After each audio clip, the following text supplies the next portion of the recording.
My father was a deeply religious man. He used to believe that whenever good folks end up neck deep in trouble, God finds a way to send help to them. And it's never anything flashy either. No bright beams of light falling from the night sky. No winged angels descending from the heavens to lend a helping hand. No, it's just ordinary people living ordinary lives who go above and beyond what's expected of them to pull the desperate out of whatever hole they've ended up in. These people, he said, were the real angels. Although temporarily, they get to carry out God's will. Now, I wasn't nearly as religious as my father. In fact, he would be quite surprised and disappointed if he knew just how little I had actually kept to faith. But there have been times in my life where I've had to question my skepticism regarding religion and God. Most frighteningly on that rainy September night 4 years ago. It was the weekend. My buddy Aaron had come down to visit me in my little backwoods town, and the two of us had gotten smashed and made the terrible decision to go driving in the hills far to the south. Thought it would be fun to race through those winding roads while drunk off our asses. We were trying to get a taste of our spent youth by indulging in supremely reckless behavior. Luckily for us, we didn't end up hurling the car off a cliff. Not so luckily, Aaron ended up doing that to himself. We had stopped on the side of the road because he wanted to piss off the side of a mountain, which he did, of course, but he slipped and ended up falling after his own urine. I remember how the sight of him disappearing into the darkness after crunching and slipping on a twig made my heart almost jump out of my throat. I think I must have lost about half of my buzz with just that.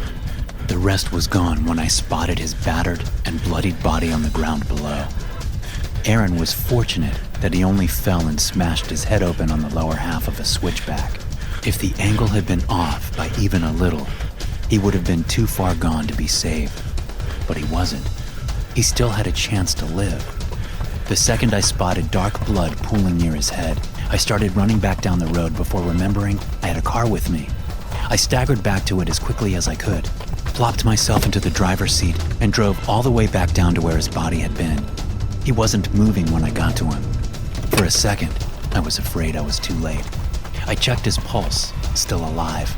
I yanked open the door to the back seat, then pulled his limp and heavy body in. After ensuring that he was in no danger of rolling onto the floor, I jumped back into the driver's seat, turned the ignition key, and started driving back up the hill.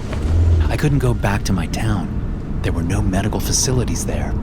The nearest hospital was about an hour away in a slightly larger town further south. I bit my lip and wondered if Aaron would even survive the journey. Sweat exploded out of the pores in my forehead. The possibility of my friend dying in my car was horrifying. A couple of minutes in, the second stroke of bad luck hit us. The car's headlights died. I don't know if it was faulty wiring or whatever, but I was suddenly plunged into total darkness. It was a cloudy new moon night, and I couldn't see more than a foot or so beyond the hood of the car. Attempting to navigate those hills in such a situation was nothing short of suicidal.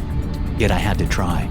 What other option did I have? Calling the emergency services would have taken too long. I might as well have just sat still and watched him die. That's when the third stroke of bad luck hit us like a bat to the back of the head. The skies started weeping. It didn't take more than a minute for the rain to intensify into what seemed to be a raging storm. I sat and fidgeted in my seat as the rain rode gusts of wind and started lashing the windshield, while Aaron continued to bleed out in the back seat. I had no idea what I was supposed to do next. I was about to call 911, knowing how pointless it would be when salvation came in the form of a single headlight shimmering behind the walls of water crashing down on the road. Could it be one of my dad's guardian angels? Feeling my heartbeat quicken, I began pressing down on the horn.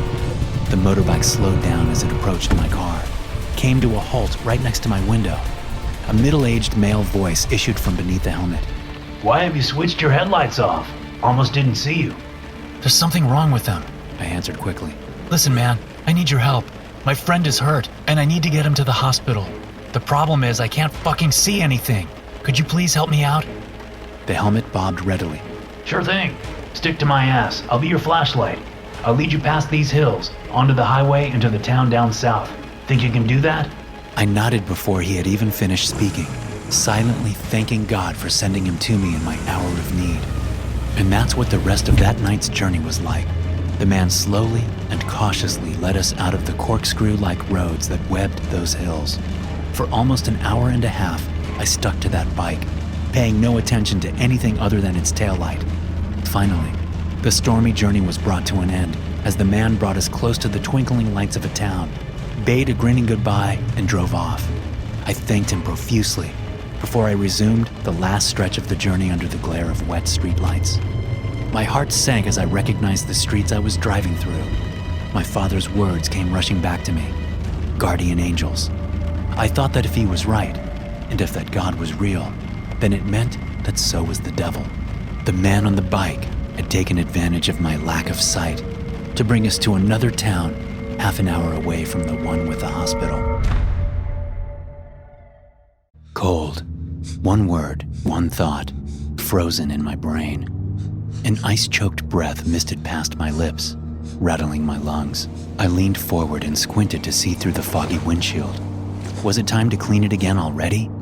Fuck. Stabs of pain shot through my finger bones as I tried to peel the ice off the windshield. I winced and decided that the glass didn't need to be wiped so soon. What was out there that I needed to see anyway?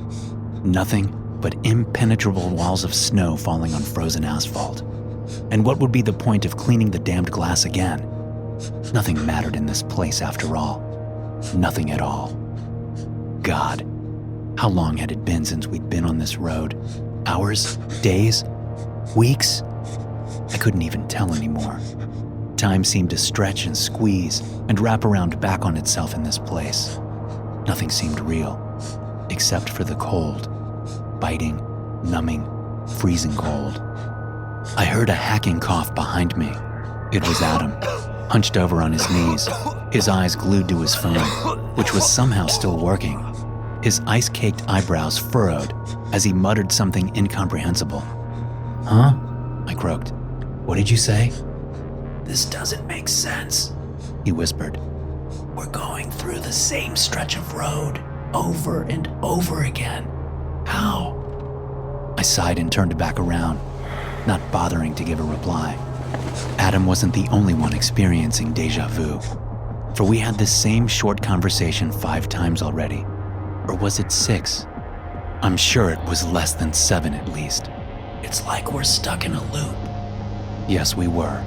We'd been stuck in this goddamn loop ever since we had mindlessly driven into that rippling wall of fog resting on an empty stretch of I-75. We should have at least tried to investigate what that strange thing was before passing through it, or turned around when we started feeling chilly in Florida, deep in the month of July. Now it was too late. We had tried turning around to find that fog wall again, but found ourselves right back where we had started, repeatedly. My teeth chattered, more out of anger and frustration than the cold, I think. Probably not. Nothing was stronger than the cold here. It enveloped everything, seeping into your bones, froze your blood vessels, and stabbed your heart with its icicles, killing hope or whatever other emotion was foolish enough to still nestle there. There has to be a way out of this, I mumbled, but Adam heard me. And what way is that, huh? Why don't you tell me? He asked, slightly raising his voice, immediately regretting the decision and getting caught in a coughing fit. Good God, that sounded so bad. Hoarse, breathless, deep, like he was going to cough his lungs out of his mouth. What a sight that would be. At least he'd be out of this place. Maybe he'd even get to go to hell. A tiny shiver of delight ran through me at the thought of Adam being roasted alive in hell's fires. Fuck, but the warmth. We had tried to make some warmth ourselves. I turned on the car's heater and used my lighter to set some magazines on fire, but nothing worked. The heater blasted cold air at our faces, while the flames licking the edges of those mags had a heatless quality to them. Nothing survived in this world other than the cold. Cold. One word, one thought, frozen in my brain. What? Was it happening again? No, it can't be. It was too soon. The sound of a hacking cough issued from the back seat. Fuck this. This doesn't make sense. I didn't let him finish. I slammed the brakes, threw open the car door, and stumbled outside. I heard Adam screaming at me. Hey, what the fuck are you doing? His voice grew fainter with each word, sounding increasingly like it was coming from the bottom of the deepest well in the world. Snow whipped around me, sliced through my clothes, and lashed my skin open. Yet I continued to walk. One way or another, I was getting out of here. Either the cold was going to kill me, or I was somehow going to smash my way out of this loop. The former possibility grew more and more likely with each second. I felt my cheeks burn with the cold as it got hard to even blink. My toes had gone numb. I could tell that I was going to lose some of them to frostbite, but it didn't matter. I would gladly give an arm and a leg to get out of there, let alone some useless toes. I took another step. I could feel the cold sinking its teeth into my bones, trying to lock them in place. Yet I continued to walk. A strange thought had taken hold of me, that I would be fine if I could make it to the edge of the road, that this nightmare would end if I could just get off the blacktop. Just a little more to go. Almost there. Another step. My eyes grew heavy. My arms started to fall limply to my sides.